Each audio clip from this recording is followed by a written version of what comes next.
understand that God remembers you. He knows you're there. He sees you. He sees the good about you. He sees the bad about you, and he sees what you have to offer. There's always value in that type of person. Understand that God will never forget you.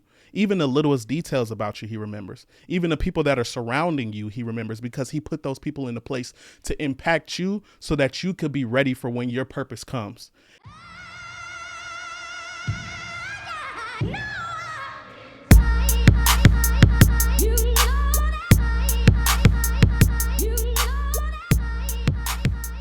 What up, what up, what up? We back with another edition of Freewenow. Till it is backwards. Yes, sir. Ski.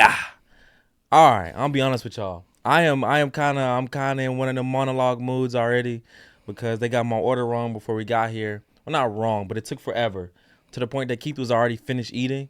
So there's no telling what I might say this podcast. Yeah, I was not waiting for him to get his food. This man finished his whole meal. I went outside, grabbed one of our other homies, came back, and they still hadn't had my... Yes. You know what's interesting? And we talking about Noah, right? About listening. It vexes me when people don't listen. Because I vividly asked the person, I'm like, hey, how long is it going to take? You know what I'm saying? I'm like, listen, yo, like, hey, like, how long? To the point he goes to the back, he checks to make sure that, like, it doesn't take as long as it's going to take. Still takes even longer, and he says nothing. He got my time right. He says nothing. He got my time right. Y'all see why he a little bit more heated than I am. Oh my gosh, bro. And then, all right, whatever. Let's get to the message. All right, so what you got for the people today? Hey, you have to be hungrier for your purpose than you are your pleasures. Delayed gratification is not a punishment. It's a tool to strengthen your mind, body, and soul. Be hungrier for your purpose than your pleasures. That's hard. That's hard. Where do you get that from? Thought that up. For real? That's tough. That's tough. Okay. Today, Genesis chapter 8. A lot of great things, a lot of great patterns, a lot of lessons to be gained out of Genesis chapter 8, right? And the past two chapters have been about Noah, but this is a very dense, I guess, even story. You know what I mean? Like, I didn't realize how dense the story was until we started, like, breaking it chapter by chapter and getting so much out of it. Yeah, it's a lot to go into. Bro, it's a lot, bro. I guess that's why they say it's the flood. It's a flood of information, flood of knowledge, flood of worth. No, absolutely. And if you think about it, this is like hundreds of years of knowledge. Yeah. So it makes sense for the chapters to be so dense because we're covering like centuries almost. Yeah. You know what I'm saying? Okay, chapter 8, right? Like, what are some things that stuck out to you? What are some patterns, some biblical lessons that we can get from it? Verse 1. I love when I get into a chapter in the first verse. I'm like, okay. So in verse 1, it said, and God remembered Noah and every living thing and all the cattle that was with him in the ark. And God made a wind to pass over the earth, and the waters assuaged. And God remembered Noah. This is so powerful, right? Because you would think an all-knowing being, it would be so easy to lose track of an individual in the world. Right. And not just an individual, but also animals as well. He didn't just specify Noah. He also specified the animals on the ark, right? So this shows you that even at points when you think God doesn't know who you are, that God's not listening to you, that God doesn't have a plan for you, he knows and he remembers. And you have to understand that it may not be your time, that you may have to go a little further, that you may have to learn a little bit more, that you may have to get a little bit stronger before God gives you that attention to, in a sense, show you that you are remembered. Right. You're always on his mind. You're always a part of his plan, which is why you were put on this earth. There is no reason, there's not one person put on this earth that does not have a purpose. There are people that may ignore their purpose, that may not fully utilize it, that may not take the time to develop it, or even try to turn a blind eye to their purpose. But everybody on this earth has a purpose. And I take this in a sense of when you're feeling lonely, when you feel like there's nothing left out there for you, when you feel like doesn't nobody respect you, when you feel like doesn't nobody have the time for you, your family forgot about you, your friends forgot about you, ain't nobody hitting you up to make sure that you're okay, understand that God remembers you. He knows you're there. He sees you. He sees the good about you. He sees the bad about you. And he sees what you have to offer. There's always value in that type of person. Understand that God will never forget you. Even the littlest details about you, he remembers. Even the people that are surrounding you, he remembers, because he put those people into place to impact you so that you could be ready for when your purpose comes. Maybe when the world floods and you got to save everybody by building an ark and nobody believes you. Maybe that's your purpose. Maybe your purpose could be a small, on a smaller sense. But at the end of the day, he remembers and he knows about you. So don't ever forget that. No, for sure, bro. I think that first verse hit for me as well, is because it's in the storms where we think that we're alone. Yeah. You know what I mean? Like when we feel like we need the people most, that's when we feel like we don't feel God the most. Yeah. You know what I mean? Like, and I can just picture myself being Noah, right? On the ship, and it's been flooding, right? And now it's not necessarily raining anymore, but it's still flooding, right? And so you're still just kind of like we said on the previous episode, God shut the door in, right? So at some point, I can imagine, if not him, at least his wife, his kids, their wives, right? Does God like want us in here forever?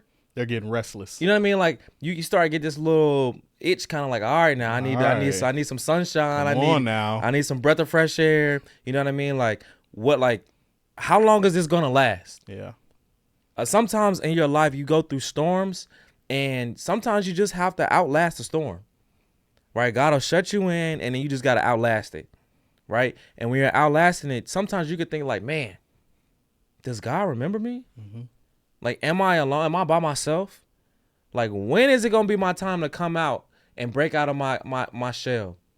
When is it my time to turn from a caterpillar to a butterfly?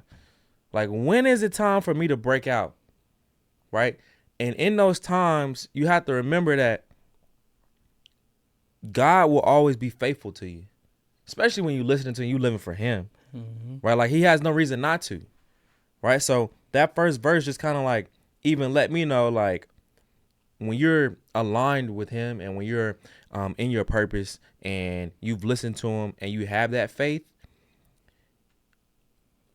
it's amazing that he went through, it took him like hundreds of years to build the ship, right? It's like this, no matter how much you exercise your faith, the next level, you're still going to have to go through something that's going to have to exercise it again. Yeah. Like, you're never done exercising your faith. Kind of like a constant battle. It's like, it's everlasting. You know what I'm saying? Like, never think that, well, I just went through this situation, so I won't be tested again. Or I went through this situation. Why does my faith keep being tested? Why does my faith seems like it's always on audition? Mm-hmm. You know what I mean? It seems like I'm always going, like, it seems like my faith, I'm always got to believe in God. You know what I mean? So it's like, oh, he built the ark. He had to have faith to even build it for 100 years. Now they're on there. Phew, thank you, Jesus, that we believed in you. Now we got to go through something else of just this waiting game, right? Like, your faith is always being tested. So it reminded me to say, hey, stay faithful, stay through the course. And even Noah went through this for hundreds of years. And then when he's on the ship, has to go through it again. You know what I mean? And you can even imagine coming out, okay, now what? You know what I'm saying? So, like, for every level, there's a new stepping stool, a new, amount of faith that you have to overcome that next part. Yeah. So that definitely stuck out to me as well. One of the big things, too, with that being said, as you said before, like, how are the greatest warriors made? Right. They're made after trial, after tribulation, after test, after test. The true test of a real warrior is being able to understand that though he may have won a battle, he didn't win the war yet. Right. You know what I'm saying? This is just another test in developing who he is. Right. So one thing you should always remember, in the midst of defeat, don't forget you were promised a win. Right. You were promised a victory. So when you feel like you're down and out and there's nothing left, like Noah and his family probably felt like, dang, we've been in this storm for hundreds of days. Like, what's going on, God? Right. Like, there's no doorknob on the ark, God. You didn't forget, like, the window. We can't just jump into the water, God. Where you at, God? Right. Like, you got to understand that it may not be your time to succeed at that, but that doesn't mean you stop fighting. No, that doesn't mean you give up. For sure. Because God would never give up on you, so he wouldn't deserve that in return. No, absolutely. It begs the question, bro, what is patience? Like, a lot of times we think, patience is just like, I'm just sitting here and I'm just waiting. Right? Like, patience, right? My definition of patience is having an anticipated outcome in the midst of action on God's word, right? Like, having an anticipated outcome. I have an anticipated outcome of what God told me right? So I'm not just sitting here just waiting, just like, oh, whatever happens, happens, or let me start thinking negative. No, like my thoughts, my emotions, my feelings, my belief systems, my words especially, are all focused and all aligned on an anticipated outcome based on what God told me. And taking action in the midst of that, right? Taking action may not always mean you're actually doing something. Hey, maybe taking action is I'm listening to motivational things. I'm listening to spiritual things. I'm listening to whatever I need to do to get my mindset right so I can keep believing for this anticipated outcome, right? Patience is not just like, oh, I'm just going to sit here and whatever happens, happens, right? Like patience is speaking what you want and what you believe, right? An anticipated outcome, right? Like I know based on God's word, right? We're on this ship and God will remember me.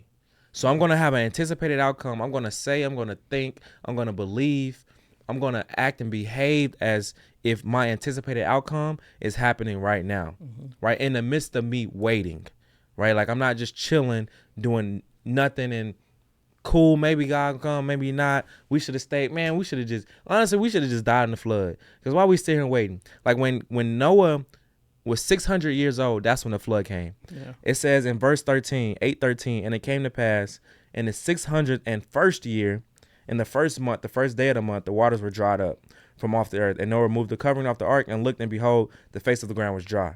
So it took from him being 600 to 601 and the first month, right? So like that's almost 13 months before the waters even dried.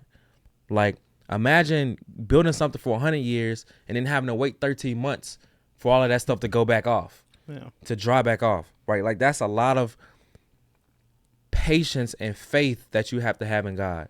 So don't ever think that something is coming too slow. Yeah. Don't ever think that speed equals quality, right? Like just because you want something quick right now, we want it quick. Well, if they had it right now, then I should have it right now, right? Why is it taking so long for me? Well, we're reading right here in the story. It took 100 years, and then it took 13 months for whatever I was building for 100 years to go to come to pass. You know what I'm saying? So that's like almost 101, 102 years if you waiting for something to come to pass. I mean, imagine that anticipated outcome. It gives me inspiration. It gives me hope. It gives me a positive mindset and outlook to assess my situation and be like, if he can do that for 101 years, whatever I'm going through, whatever trial, whatever tribulation I'm going through right now, it's not that deep. Yeah. And what's big, which honestly goes hand in hand with patience, is belief. Right. Because belief is based in assurance. It's based on having an assured outcome. Like, I believe this is going to be the outcome, right? Right. And you can't have belief or you can't have an assurance if you're not patient. Right. And you can't be, and you got to understand that the amount of patience it takes, right, it is coupled with that belief. Because you can't be patient for anything that you don't believe in. Right. Like if you don't think it's going to happen, you're very antsy, right? You're constantly walking in circles. You're constantly checking up on it to see if it's happening. If you don't have no true belief in it, you will never be patient for the outcome. You will always be looking for reasons to try to put your hand in the pot of what's God's cooking so that Facts. Your meal could be done faster. Facts. So that you can get that outcome. Like you're like, well, I don't think it's going to happen. So what spice can I put in what God's already making for me? Like how can I show God that it's supposed to happen right now? Like you're Right. so antsy that you take yourself out the outcome that you want.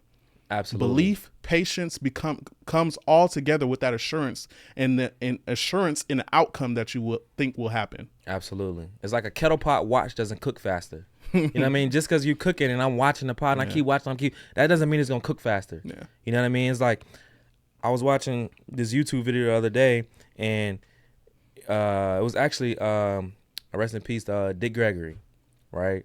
And he was like, if I say, hey, can I have $20 after we do this podcast? And then you be like, yeah, I got you. And then if I ask you again, you be like, yeah, I got you. And then if I ask you again, if I keep asking for something, eventually you're not going to want to give it no more. But also that means that I don't believe you're going to give it to me. Yeah. So I'll say, hey, Keith, bro, I need $20 after this podcast. Can you give it to me? And you say yes. And then if I keep asking you, it's almost I'm asking you because I don't believe that you're actually going to do it. Yeah. So me keep asking, you keep telling me yes, has to reassure me that you're actually going to do it, right? So the same thing is with God. The same thing is with this situation with Noah. The same situation in your life, right? Like once you ask God for something, He's going to give it to you. You don't have to keep asking. Like you said, you don't have to be antsy and so anxious to where now it's like, I got to add my own 2 cents in there. I got to throw my 2 pennies in it. I got to add my spice. I got to add my flavor because God ain't cooking fast enough. Yeah. Right? Like, it's not happening in my time the way I should see it and the way I want it to happen right now. So let me keep asking, or let me start trying to insert myself in doing God's part. Right? Like, you can't do God's part. You can only do yours. Right? So patterns in the Bible, right? These are the things that are going to make you successful in life, right? These are not just things that we're saying because, oh, it sounds good, right? Like, this is a real life example of somebody that went through something for 102, 103 years, right? From saving his family, right, during a storm, for real, for real. You think you was going through something? Imagine people screaming and dying around you. And those same people were laughing at you at one point, saying, why are you doing it? I've never seen rain before. Yeah. Why are you building? You've been building this for 50 years. You got to go another 60, another 7, another 80. You know what I mean? To get to 100 to even do that. Right? So this like, don't just speed by this. Because we go through something for a couple weeks and we think, woe is me. We go through something for a few months and we think, woe is me. Or a year and woe is me. Or why hasn't it happened yet? 2, 3 years, why hasn't it happened yet? Right? Like, even myself, even with the podcast. We've been consistently, bro. We'll say at the start of this year, we have been like every week been consistent of putting out a video, going to the studio, recording, doing something for literally every week. I said every day, really, right? And since January, right? And it's 4 months, it's April. And I even catch myself like, we supposed to be at 100,000, bro. Why we not at 100,000 subscribers yet, bro? You know what I'm saying? But this situation helps calm me down and reassess my life. Yeah. And what's big, touching on that, right? Going to another verse, right? About how patience comes into play, but you also have to know when it's your time. You have to know when it's your time to go after your dream, right? Or when it's your time to pursue or leave the environment that you're in. In verse 12, and it said, and he stayed yet other 7 days and sent forth the dove, which returned not again unto him any more. Stop returning to convince people of a dream you already see.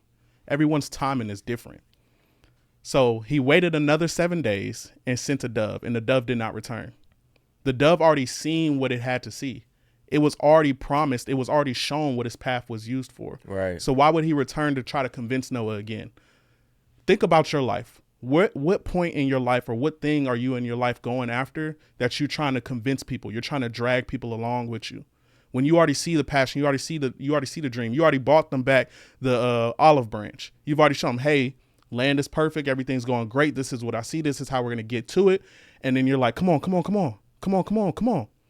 And then you keep doing it. And time is passing you by. And you're no longer pursuing your dreams because you're so focused on dragging everybody along with you. When do you step outside of yourself and realize that everybody's timing is different? I was listening to a podcast on the way up here, and it was talking about how people look at their year 1 and somebody else's year 10, and they try to compare them. They're trying to convince themselves, well, why am I not at the point they're at? Right. But they don't realize the type of time or work that the person that is in that position has put in. And that what they've put in may not amount to the same type of work that person's put in. But it's always a comparison. It's always a comparison thing with us as individuals. We see other people. We don't see the work that they put in. We don't see the grind that they put in. We don't see the vision, but we want their success. Right. We want the same amount of cars. We want the same amount of house. We want the same amount of love. We want the same amount of freedom. We want the same amount of passion, with the same amount of everything that they have, but we have yet to put in that work. Or we're so busy trying to drag people along that they're doing what they're supposed to do. Understand when your time is now, and understand when you got to let people go. I'm not saying that Noah didn't have foresight in the situation, but I'm saying that the dove had seen something that Noah could not have yet seen. Noah had to stay a couple more 7 days to say, hey, God, is it my time to go? And God said, now you go out and do this. But God had already told the dove what the dove needed to do. So what is the point of coming back and dragging people along with you? Understanding there's a time that you have to cut the umbilical cord. Yeah, you got to cut the umbilical cord, right? And I think sending that dove out is a great point, right? Like, you can't force it. You can't. You know what I mean? Like, there's one thing to, like, you know, go hard at something, you know, hustle, but at the same time, if it's not the climate for it, it's not the climate for it. It's not. Right? Like, that doesn't mean it's not going to happen. That doesn't mean like you said is you'll never get off the ship. You'll never get off the ark, right? But like if you send that dove out there and it's like, hold on, let it cook a little for a second. Yeah. You know what I'm saying? Like, what if he would have got out or try to force it out and break down the walls, and you're really just stressing yourself out. Mm-hmm. Like a lot of times I realize that we stress ourselves out when really God is protecting you for something, right? Like when you're trying to force it, it's not working because it's not the right time yet. Like give it a little bit more. You know what I'm saying? Like you see it's working. Like the doves see the water is coming down, right? Like, but let it cook. You know what I'm saying? Don't force it. Everything is in flow. You know what I mean? When I realize what God is like, I want to be in flow this year. Like this year, I want to be in flow. I don't want to force nothing. I don't want to force relationships, force connections. Like I'm not trying to stress myself out about things I cannot control, right? Like Noah couldn't control anything with doing with the flood and when it decreased. So control what you can control, right? Like be in flow, right? Like there's patterns, right? And so speaking of being in flow and understanding how the same patterns that Noah used, you can use the same patterns and recognize those in your own life, right? Being success leaves clues. So if you want to be successful, the same things that Noah did, you can do in your life, right? So like in verse 8:16, right? Genesis 8:16, God says, "Go forth of the ark, thou and thy wife and thy sons, and thy wives with thee. Bring forth with you," and it goes through every fowl of the cattle, creeping thing, all right, all the earth, right? And it says that they may breed abundantly in the earth and be fruitful and multiply, right? In the earth and be fruitful and multiply. So I'm thinking to myself, okay, when God first created the world, he said some important things. He said, be fruitful and multiply upon the earth.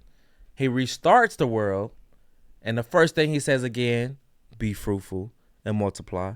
So I'm thinking to myself, okay, if I want to be successful, it must be something around this be fruitful and multiply. And we're not talking about soul and your royal oats. You know what I'm saying? So like, I'm like, okay, cool. If he told Adam and Eve to do this, and then he tells Noah to do this, I probably should be doing the same thing. Because those are the first things God is saying, right? To the first thing they get off the ship, be fruitful and multiply, right? In Genesis 1:28, he said, be fruitful and multiply, replenish the earth and subdue it. Subdue means to trample over. Have dominion over the fish and everything that he just named, right? So in your life, if you're not being fruitful and multiplying, what are you doing? Right? Like you ever like got in trouble with your parents and they be like, what are you doing? You be like, well, I said this and that. They be like, no, what is the first thing I told you to do? Literally the first thing I told you to do and you're not doing it. So in our lives, what is the first, this is the first thing God told you to do. And we running around like a chicken with our head cut off. Like you should not be concerned with anything else until you have consistently learned how to be in your gift to execute your purpose so that you're able to be fruitful and multiply. What does be fruitful and multiply mean? Use your gift, right, to produce what's inside of you, right? You can know a tree by its seed. That's why they say be fruitful, right? Because, you can know a tree by its fruits, right? So if you see a tree and there's no fruit on it, it may be hard to determine what type of tree it is. Yeah. But if you see apples hanging off of a tree, you're like, that's probably an apple tree, right? So the same thing is true here. God is saying, whatever your gift I've given you, whatever your purpose is, people should be able to know who you are by what you're producing. So if you're not producing anything, you're wrong, right? And two, people should be able to look at you and it point back to me because they say, oh, wow. I know exactly who you are based off what you're producing. So I know what's inside of you. I know who you represent. I know what's going on with you internally. I know you don't have to come and tell me that you're a woman of God, a man of God, because I can see your life. I can see the fruit that's coming off of the tree. that you're producing. Yeah. You know what I'm saying? I know what seed you are because I can see the fruit. And then don't be comfortable. We was watching the podcast the other day and it was like, it's selfish to only want just enough. Just enough. I just want just enough. To be comfortable. I just want enough to be comfortable. Right? Like every time when it comes to money, people say, I just want enough to be comfortable. For your kids. But like God said, a good man leaves an inheritance for his kids, not just for his grandkids, just to be good. We ain't even talking about great. A good man will leave an inheritance for his kids. Right? So that multiply aspect is huge. Don't skip out on that. Multiply because it's not just for you. I could produce apples and my family be straight. But it's not just about my family. I got a bigger calling on my life. Yeah. I got to be able to help people. I got to be able to lead people to the word of God based off of who I am as a person and the fruit that I produce. And you know what's great about what's great about amazing advice? It works in all facets of life. Facts. The be fruitful and multiply doesn't just work when it comes to kids. Facts. It works when it comes to love. It works when it comes to money. It works when it comes to inheritance for your kids. Like being fruitful and multiplying shows that you have the ability to not just get enough for yourself or not to get enough for comfortable, but to have enough for not only your friends, but your neighbors, your aunties, your cousins, every single person that comes in contact you, you have the ability to change their life. But if you're just so focused on getting enough to sustain yourself, you will never impact the people that you're meant on this earth to impact.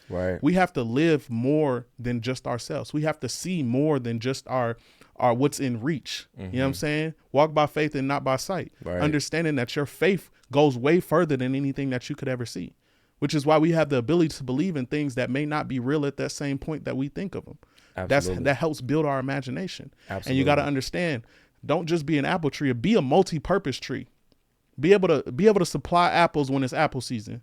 Be able to supply oranges when it's orange season. Be able to supply all different types of fruit so that you can touch not only just your family or your generation or your culture or your background, but you can touch the masses.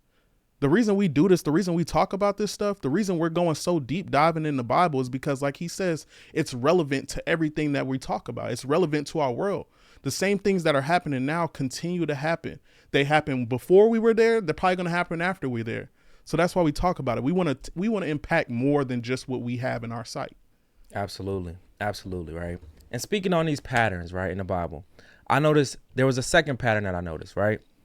And I mentioned it before, it was that every great man, right, in the Bible that God tends to show favor, they do two things. And we noticed that at the beginning, that's how Noah even stood out in the first place, is that he walked with God, right? Like, every great man that I've known throughout the Bible, it says that they walk with God. Yeah. Right. That's how he even knew that something was going on with Adam and Eve. It was like, bro, we used to walk right now. Y'all late for our walk. You know what I'm saying? This is the time we walk. Where are you? Right. That's how he even noticed that. Right. So same thing with Noah. How did he stand out in the beginning before the flood even happened? He walked with God. They had a great close relationship. That's the first thing. The second thing I noticed is that he got off the ship, and what's the first thing he did? He built an altar. I'm tired of you taking my verses, bro. I'm tired of you taking my verses, dog. So he built an altar, right? In Genesis 8:20, it says, and Noah builded an altar unto the Lord and took every clean beast and of every clean fowl and offered burnt offerings on the altar. Okay, if you notice earlier in this story, right, God says by the sevens bring I want to say the clean beast. Yeah. And then the unclean bring by the twos. Male and female. Okay. Right. My thing is, I'm reading this. I'm like, okay, God, we restarting the world. If I'm about to be on this ship for I don't even know how long, why am I bringing unclean beast? Maybe I'm the only person that thought that, right? Like, I don't know. I get interested easily. If we about to restart the world, why wouldn't I just have clean beasts so everything could be clean and we could just start? Let's have a fresh start. Let's have a clean slate. Let's just get off on the right foot, right? Why am I bringing unclean beast, unclean fowl? Why am I bringing unclean anything? I thought we just flooded the earth because of the unclean and ungodly and unholy things people are doing. Why are we going to bring these unclean beasts onto this holy shit? That's what I'm thinking. I don't know. Maybe I'm just tripping, right? I may be wrong, but I doubt it. And it's interesting, right? He gets off the ship, and what does he say? And what does he build an offer of burnt offerings of? The clean beast. So it's like, God, how do you know that? How does your girl know that you love her? Because you got options. How do you know that your girl loves you? Because she has options, right? If you marry the only girl that's on earth, that ain't really that special because she's the only girl. She's just there. She's just there. If she's like, yeah, I want to marry you, and you're the only dude left, you don't have no choice. But it's when y'all go through all of these different options, all these different distractions that you could have picked, could have chosen, and yet you still choose me. That's how you know it's real. So the same thing with God. He's like, yo, I want you to put clean and unclean. You about to have a fresh start, right?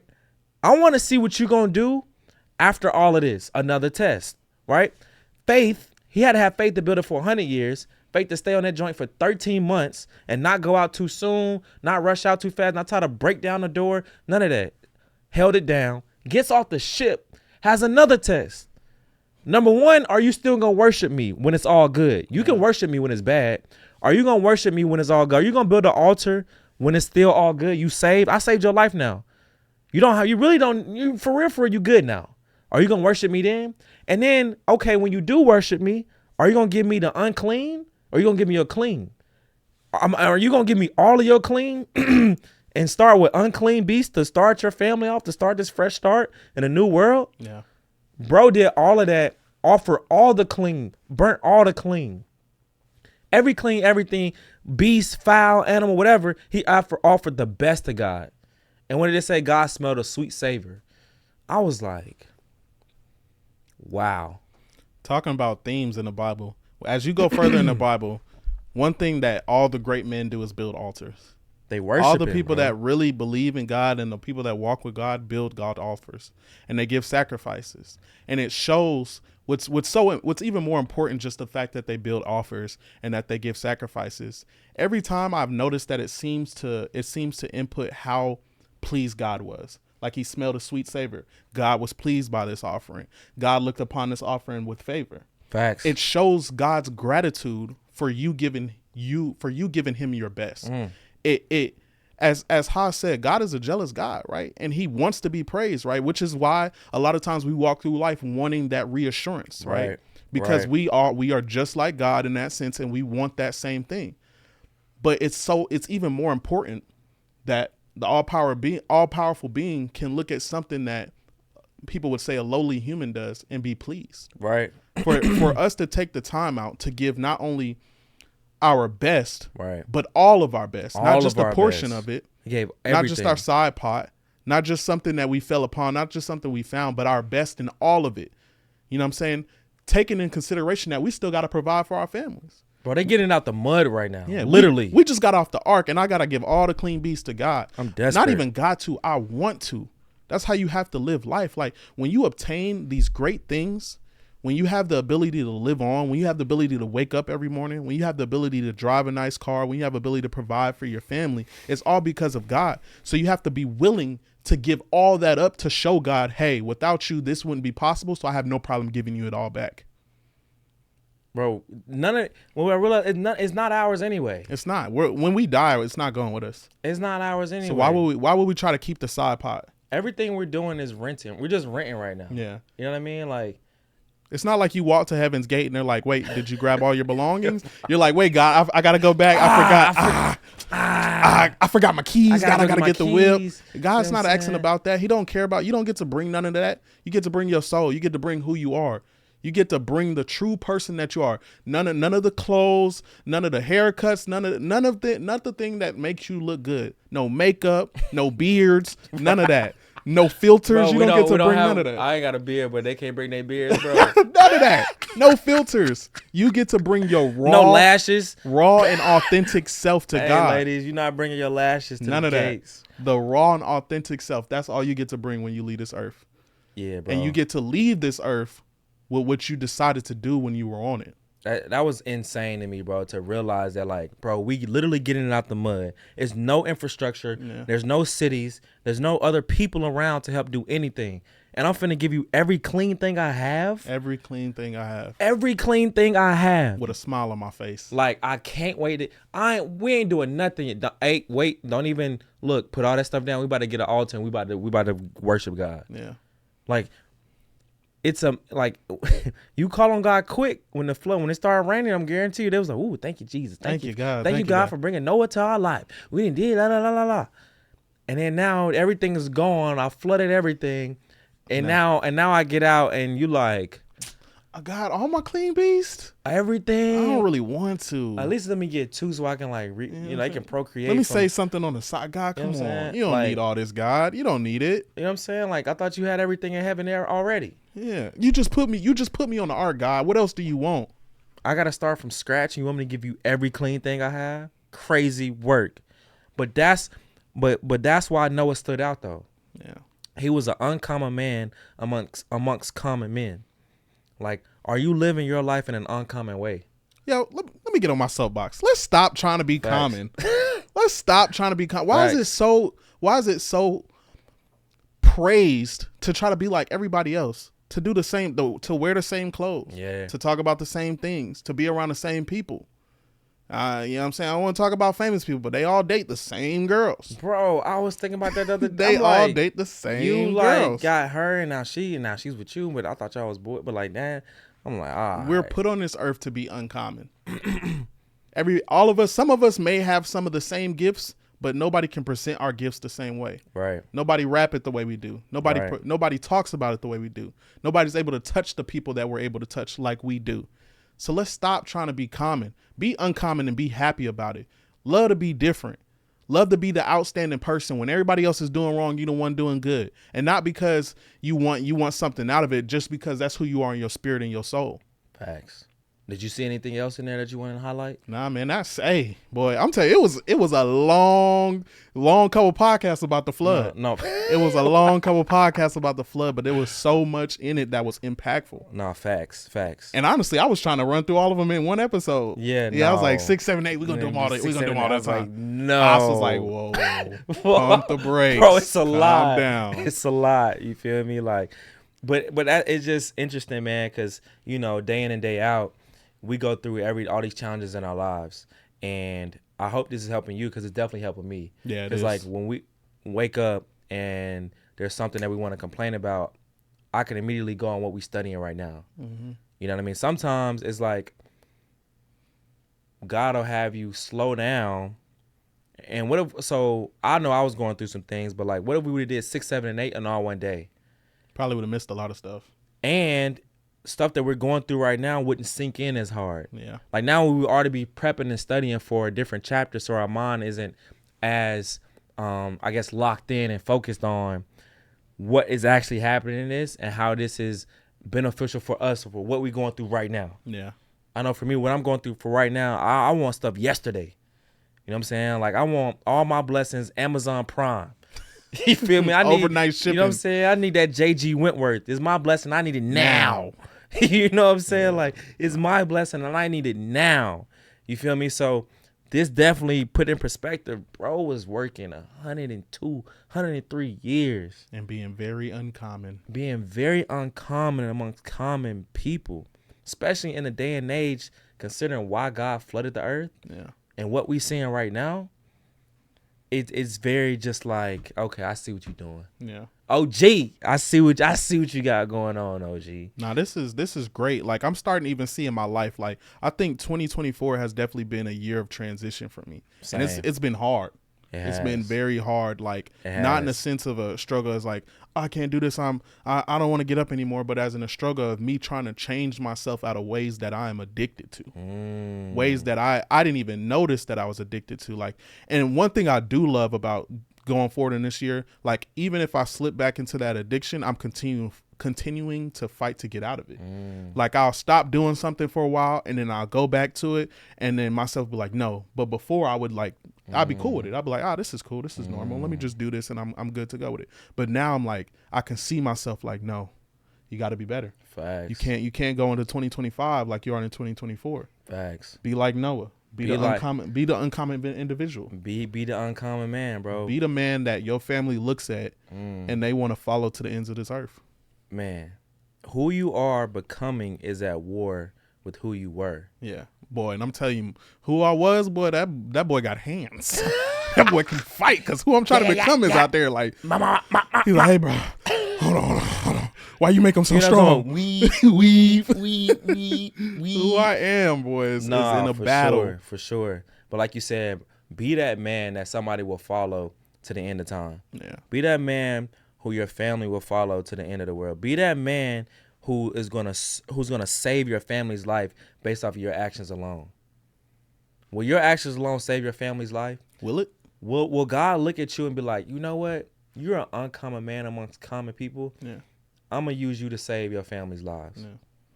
Like, will you be able to be patient and have faith over 103 years? Yeah. Right? Like, would you be able to have the same patterns that they use in the Bible with building the altar when it's tough, when you're desperate, even when you're feeling good and when God saved your life? Will you worship him no matter what's going on? Are you willing to stand the test of time? Could you do that? Yeah. Like, assess your life. Right? Like, what are the patterns that you have in your life that you need to start modeling after the same thing that Noah did? Are you walking with God? Yeah. Are your relationships, or do you have a close relationship with him? Would he remember you? Yeah. He has to know you to remember you. And you got to think, honestly, I think it's a lot harder today than it was back then. It's a lot of distractions. It's a lot of stress. Social media makes everything at the snap of your fingers. So you got to think, the way Noah was getting bullied about being uncommon, imagine now. Imagine you have to go and speak in front of millions and millions of people, and they can all see it and record and rewind what you said and catch every misstep that you ever had. Right. And you still got to wake up every morning and be like, I believe. Immediately, too. I have faith. I'm building generational wealth. Facts. I'm ready for God to come ask me to be the person to restart the world. That's heavy. That's heavy.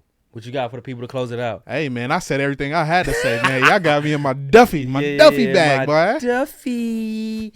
Hey, as always, man, we love y'all. We hope y'all are getting fed.